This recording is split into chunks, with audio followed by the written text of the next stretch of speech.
रात का सन्नाटा हमेशा डरावना नहीं होता, लेकिन कुछ रातें ऐसे होती हैं जो इंसान की आत्मा तक को झकझोर देती हैं। यह कहानी है एक ऐसे आदमी की जिसने अपनी ज़िंदगी की सबसे डरावनी आवाज़ सुनी, अपनी ही मौत की। उत्तर प्रदेश के एक छोटे से कस्बे के बाहर जंगलों से घिरी एक पुरानी हवेली खड़ी थी। लोग उसे कब्र की हवेली कहते थे। जो भी उस हवेली में रात बिताता है वो सुबह जिंदा नहीं लौटता। लेकिन 28 साल का अभिषेक, जो एक यूट्यूबर था और डरावनी जगहों पर जाकर वीडियो बनाता था, इन बातों पर विश्वास नहीं करता था। उसे लगा यह सब सिर्फ अफवाहें हैं, व्यूज बढ़ाने का एक शानदार मौका। उसने अपने चैनल पर ऐलान किया, आज रात मैं उस हवेली में रहूँगा जहाँ लोग कहते हैं कि मौत खुद बोलती है। उस रात वो अकेला कैमरा, माइक्रोफोन और एक टॉर्च लेकर हवेली के अंदर घुस गया। जैसे ही उसने भारी लोहे का दरवाज़ा खोला, कर्कश आवाज़ के साथ दरवाज़ा चरमराया। हवा में एक अजीब सी सड़ान थी, जैसे सड़े हुए फूल और मिट्टी की। उसने कैमरा ऑन किया। दोस्तों, ये है वो हवेली, देखते हैं सच क्या है। हवेली के अंदर घना अंधेरा था। दीवारों पर जमी हुई सीलन, टूटे शीशे और जगह जगह फैला हुआ धूल। अचानक टप टप जैसे कुछ आवाज़ें, जैसे ऊपर से कुछ गिरने की आवाज़। अभिषेक ने टॉर्च ऊपर घुमाई, कुछ नहीं था। उसने हंसते हुए कहा, शायद कोई जानवर होगा। लेकिन तभी वापस ठक ठक की आवाज़ें आना चालू हुई। किसी ने दीवार पर दस्तक दी। उसका दिल जोर से धड़कने लगा। उसने बोला, कोई है वहाँ पे? उसकी आवाज़ हवेली की दीवारों से टकरा कर गूंज उठी, लेकिन जवाब कुछ नहीं था। और तभी कैमरे के माइक्रोफोन में एक धीमी फुसफुसाहट कैद हुई, तू यहाँ क्यों आया है? अभिषेक ने वीडियो रोका। क्या किसी ने सुना? यह आवाज़ कहाँ से आई? उसने दोबारा रिकॉर्डिंग चलाई। वही आवाज़। उसकी रीढ़ में सिहरन दौड़ गई। हवेली के बीचों बीच एक बड़ा सा कमरा था, जिसके दरवाजे पर खून जैसे लाल रंग से कुछ लिखा था, यहाँ मत आना। अभिषेक को डर लग रहा था, लेकिन जिज्ञासा उससे ज़्यादा ताकतवर थी। उसने दरवाज़ा खोला। कमरे के बीचों बीच एक पुराना लकड़ी का ताबूत रखा था। ताबूत पर जंग लगा हुआ ताला। दीवारों पर अजीब आकृतियाँ बनी थी, मानो कोई किसी से बचने की कोशिश कर रहा हो। जैसे ही वह ताबूत के पास गया, ताबूत के अंदर से आवाज़ आना स्टार्ट हो गई। उसका गला सूख गया। उसने कांपती हुई आवाज़ों में बोला, कौन है अंदर? अंदर से धीमी आवाज़ आई, मैं तू हूँ। अभिषेक पीछे हट गया और बोला, मजाक मत करो, रिकॉर्डिंग चल रही है। अचानक ताला अपने आप खुल गया। ताबूत का ढक्कन धीरे धीरे ऊपर उठा।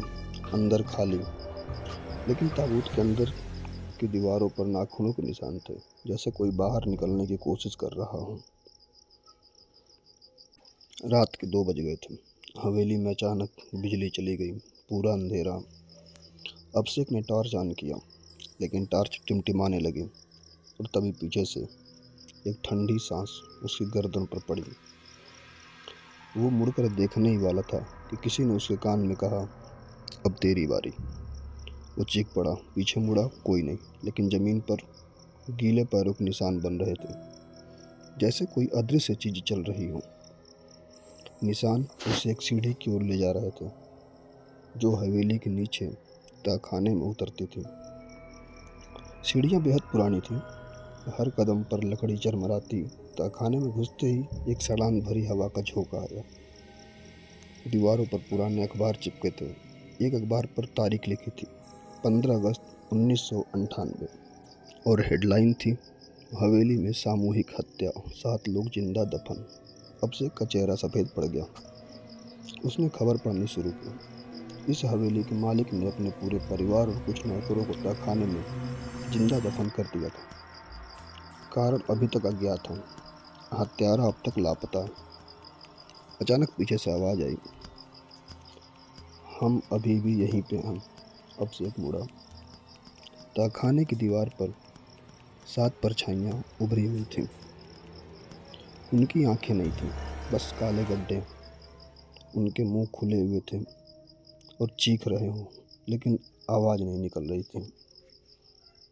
उन परछाइयों के बीच एक छोटी लड़की की परछाई थी। उसके हाथ में एक गुड़िया थी जिसका सिर टूटा हुआ था। अचानक वह परछाई दीवार से अलग होकर जमीन पर उतर आई। अब वह सामने खड़ी थी, एक पीली साड़ी पहने, बाल बिखरे हुए, आंखों से काला पानी बह रहा था। वह बोली, भैया आपने मेरी आवाज़ सुनी थी ना? अब से कांपने लगा। कौन हो तुम? वह धीरे से मुस्कुराई। मैं वही हूँ जिसे उसके पापा ने जिंदा दफन कर दिया था। उसकी आवाज़ में मासूमियत और दर्द दोनों थे। तुम लोग यहाँ क्यों हो? अभिषेक ने पूछा। उसने अपनी गुड़िया जमीन पर रख दी।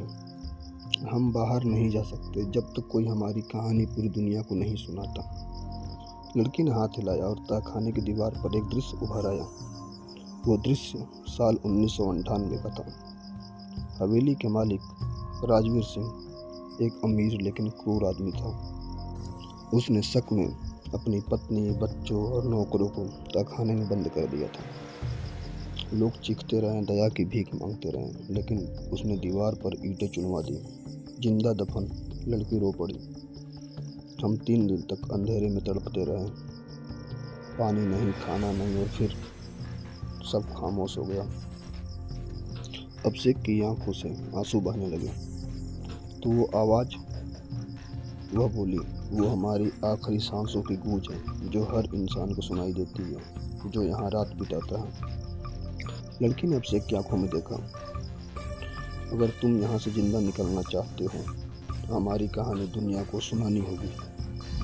मैं सुनाऊंगा, मैं वादा करता हूँ, अभिषेक ने कांपती आवाज़ में कहा। तभी हवेली की दीवारें हिलने लगी, छत से मिट्टी गिरने लगी। एक भयानक आवाज़ गूंजी, तू नहीं जाएगा। वो आवाज़ किसी आदमी की थी, भारी गुस्से से भरी। अचानक सामने एक साया उभरा, लंबा कद, चेहरा जला हुआ, आंखों से खून टपक रहा था। वह चिल्लाया, ये सब मेरी गलती नहीं थी। लड़की डरकर पीछे हट गई। वो मेरे पापा हैं, उसने कांपते हुए कहा। वो साया आगे बढ़ा। ये सब मुझे छोड़कर जाना चाहते थे, मैंने उन्हें रोक लिया। अभिषेक को समझ आ गया, यह वही आदमी है जिसने सबको मारा था। अपने निर्दोष लोगों को क्यों मारा? अभिषेक ने चिल्लाया। वह हंसने लगा। मारा नहीं, मैंने उन्हें अपने साथ रखा, हमेशा के लिए। तभी परछाइयाँ उसकी ओर बढ़ी। लड़की ने कहा, भैया अब सच सामने लाने का समय आ गया है। परछाइयाँ उस साये को घेरने लगीं। उसकी चीखें हवेली की दीवारों से टकराने लगीं। वह चिल्लाया, नहीं नहीं, मैं राजा हूँ इस हवेली का, लेकिन आत्माओं ने उसे पकड़ लिया। धीरे धीरे उसका साया सिकुड़ता गया और अंत में एक काले धुएं में बदल गया। हवेली में अचानक शांति छा गई। हवा साफ हो गई। लड़की ने मुस्कुराकर कहा, धन्यवाद भैया, अब हम मुक्त हो गए हैं। एक एक करके सभी परछाइयाँ रोशनी में बदलकर आसमान की ओर उड़ गई। लड़की आखिरी थी। जाने से पहले उसने कहा, लेकिन याद रखना, अगर तुमने हमारी कहानी नहीं सुनाई तो हम फिर लौट आएंगे। और वह गायब हो गई। अचानक तेज रोशनी हुई। अभिषेक ने आंखें खोली। वो हवेली के बाहर जमीन पर पड़ा था। सूरज निकल चुका था। क्या सब सपना था? उसने जल्दी से कैमरा चेक किया। रिकॉर्डिंग चालू थी और उसमें सब कुछ कैद था। आवाज़ें, परछाइयाँ, लड़की की बातें, साया, सब कुछ। उसने कांपते हाथों से वीडियो बंद किया। अभिषेक ने वो वीडियो अपने चैनल पर अपलोड किया। टाइटल था, मैंने आज पहली बार अपनी मौत की आवाज़ सुनी। 24 घंटे में वीडियो की लाखों व्यूज मिले। लोग कमेंट करने लगे, भाई ये सबसे डरावनी वीडियो है जो मैंने देखा है, ये सब रियल लग रहा है। उस लड़की की आवाज़ अभी भी कानों में गूंज रही है। अभिषेक खुश था, लेकिन उसके अंदर एक डर बैठ चुका था। उस रात जब वो सोने जा रहा था, अचानक उसके कमरे में लाइट बंद हो गई। ठंडी हवा चली। पीछे से वही जानी पहचानी आवाज़ आई, भैया। वो पलट कर देखने ही वाला था कि उसके कान में फुसफुसाहट हुई, तुमने हमारी कहानी पूरी नहीं सुनाई। अभिषेक का दिल बैठ गया। क्या मतलब? मैंने तो वीडियो बना दिया। वो आवाज़ बोली, कहानी अभी ख़त्म नहीं हुई। उसने डर के मारे आंखें बंद कर ली। अगली सुबह उसके दरवाजे के बाहर एक पुराना लिफाफा पड़ा मिला। उस पर लिखा था, राजवीर सिंह की डायरी। अभिषेक ने कांपते हाथों से लिफाफा खोला। अंदर एक पुरानी डायरी थी। उसने पढ़ना शुरू किया। मैं जो किया वो मजबूरी थी। वो सब मुझे मारना चाहते थे।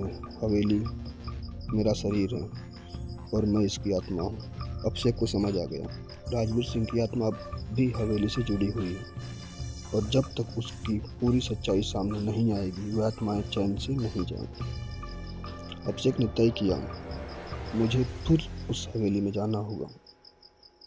उसने अपने चैनल पर लाइव स्ट्रीम का ऐलान किया, आज रात मैं फिर उसी हवेली में जा रहा हूँ क्योंकि कहानी अभी अधूरी है।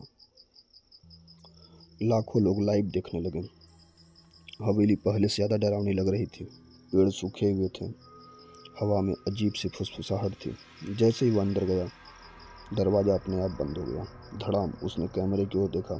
दोस्तों, अगर मैं वापस नहीं लौटा तो समझ जाना ये सब सच था। वह फिर तहखाने में पहुंचा। दीवार जहां ईंटें चुनी गई थीं, अब वो दीवार दरक रही थी। धीरे धीरे ईंटें गिरने लगी और अंदर से हड्डियों का ढेर, कंकाल, 7 लोगों के। उनके बीच एक छोटी गुड़िया पड़ी थी।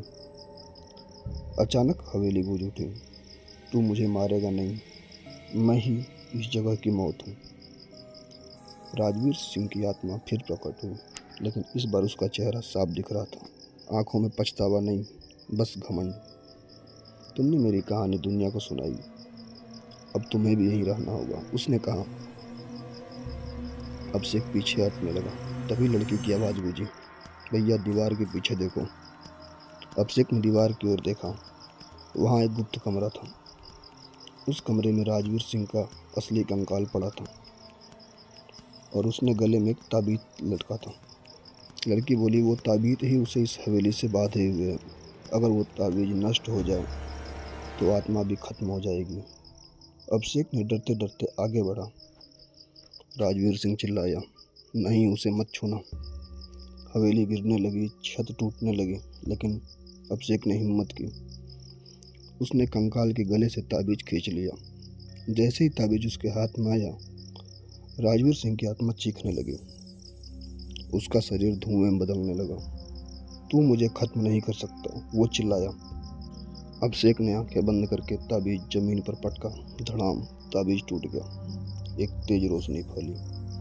राजवीर सिंह की चीख आखिरी बार गूंजी, नहीं, और फिर सन्नाटा।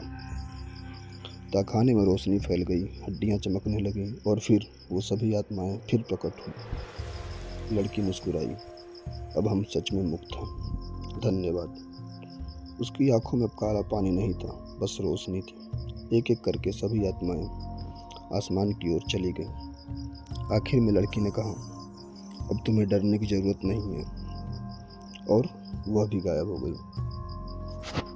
अभिषेक को अचानक तेज रोशनी महसूस हुई। वो हवेली के बाहर खड़ा था। हवेली अब खंडहर नहीं लग रही थी। उसकी दीवारें गिर चुकी थी, जैसे वह जगह सिर्फ एक वीरान जमीन हो। उसने कैमरा देखा, सब रिकॉर्ड हो चुका था। उसने पूरा सच अपने चैनल पर अपलोड किया। वीडियो का टाइटल था, हवेली का रहस्य, वो आत्माएं जो आज़ाद हो गईं। ये वीडियो इतिहास का सबसे डरावना वीडियो बन गया। लाखों नहीं, करोड़ों व्यूज। लेकिन इस बार अभिषेक खुश नहीं था। वो शांत था, गंभीर था। एक रात जब सब शांत था, उसके फ़ोन पर एक नोटिफिकेशन आया, new subscriber Rajeev Singh official. Abhishek का दिल जोर से धड़कने लगा। ये कैसे हो सकता है? उसने प्रोफाइल खोली। प्रोफाइल फ़ोटो में वही जला हुआ चेहरा और बायो में लिखा था, कहानी कभी ख़त्म नहीं होती। तभी उसके कमरे में लाइट बंद हो गई। पीछे से एक भारी सांस की आवाज़ आई और आवाज़ वही, अब तेरी कहानी। दोस्तों, कहानी समाप्त होती है। कहानी कैसी लगी आपको ज़रूर